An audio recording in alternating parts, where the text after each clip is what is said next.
What is up, and welcome back everyone to another episode of, well, working on the Forester. Last episode we put in this awesome new antenna and did a little bit of upgrades on our radio.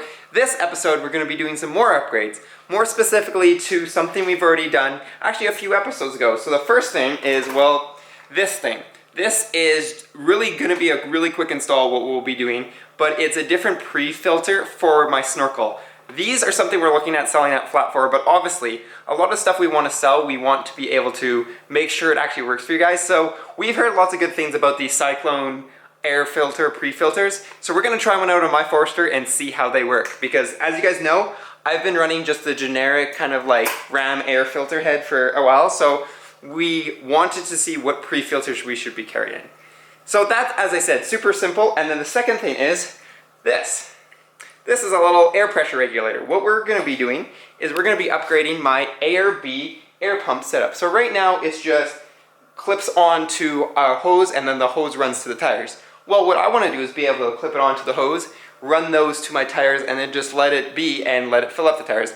Eventually letting me go ahead and run hoses to all the tires and be able to fill them all at once. That's the plan in the future, but right now we're just working on the second step of testing some air regulators to see how they work and to see if they actually work as well as they do. So let's first jump into the air pump.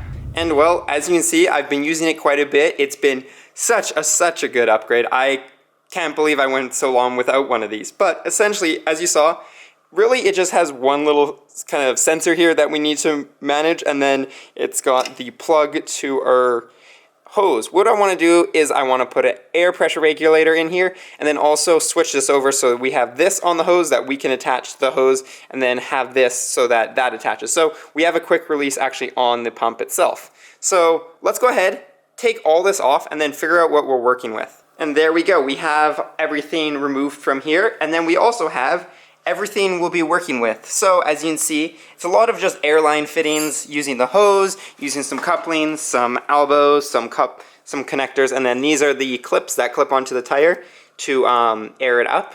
And then obviously our air pressure regulator. So I'm gonna play around with this, figure out what is gonna work, and then I'll show you, because this is gonna be a lot of attaching, detaching, attaching, and detaching. So I'll show you what I come up with once we have this kind of in something better.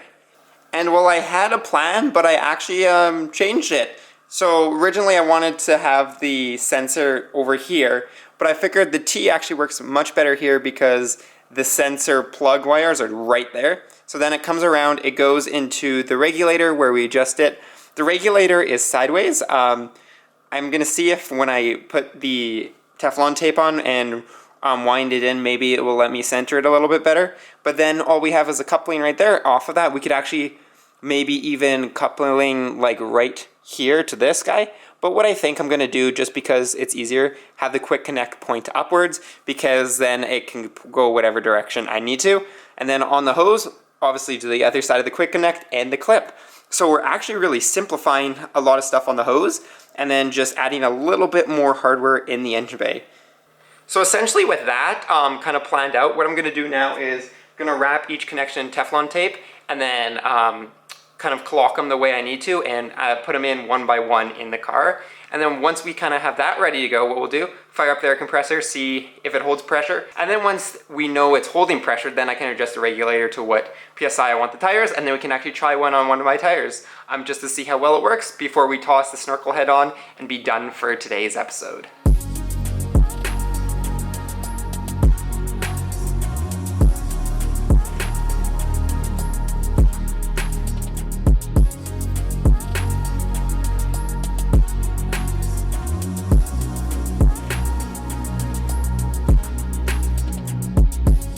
And there we go, everything is Teflon taped and we have our compressor and its fittings all ready to go. So as you see, we have our hose here with the two connections. Nice, it's a little lighter than before too. And then we have a few more connections here with the T for the pressure sensor for the ARB compressor, as well as the regulator and the quick connect. So I'm gonna fire up the compressor and see what it does, see if we have any leaks. And well, we do got a leak right between these two. So I think what I'm gonna do is, the issue is I can't clock this very much more because, well, then it just disappears. So I'm gonna see maybe if I can spin it around or something.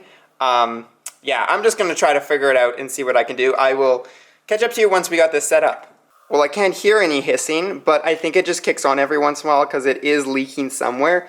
But I mean, I'm not gonna complain because this is supposed to fill up tires anyway, so it really doesn't matter. As you can see, I actually went ahead and set the regulator. It's kind of hard to see. 35 PSI is what I usually fill my tires to when I'm airing up. So theoretically, we should be able to take this, plug it into here, and then take this, plug this into our tires, and fill up our tires.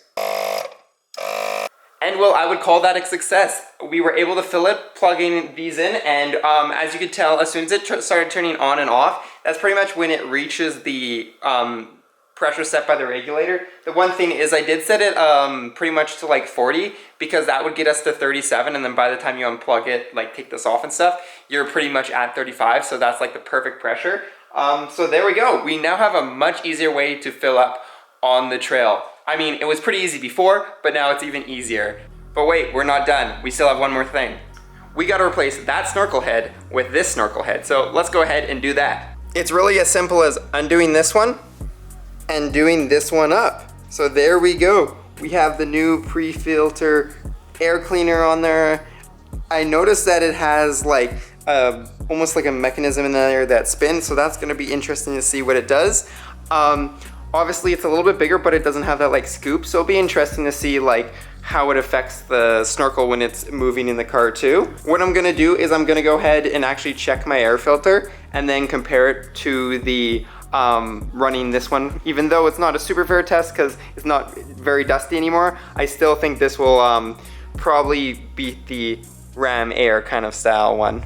But with that being said, we are officially done upgrading some of the modifications on this Forester. So not only have we modified the Forester, now we are upgrading the modifications, which is pretty cool because now that we've used them, we know what we can improve on and what we need to not improve or not modify. So little recap, we got our new ARB air compressor regulator on there. So now we're able to adjust our air pressure and just plug it in and let it go fill up our tires. And then we also went ahead and upgraded the Snorkel pre-filter, as you can see right there. So we did a couple good modifications today. As you guys know, as an owner here at Flat 4 Off-Road, if you guys are looking for parts here in Calgary, Alberta, you can always reach out to me or Austin and we can get you set up with these. As I said, we're testing the pre-filter, but if it works out and we really like it, we'll be getting some in stock so you guys can grab some of them here in Calgary or even Alberta. And we have one more modification before we hit the trails again, so see you in the next episode. Peace out and stay humble.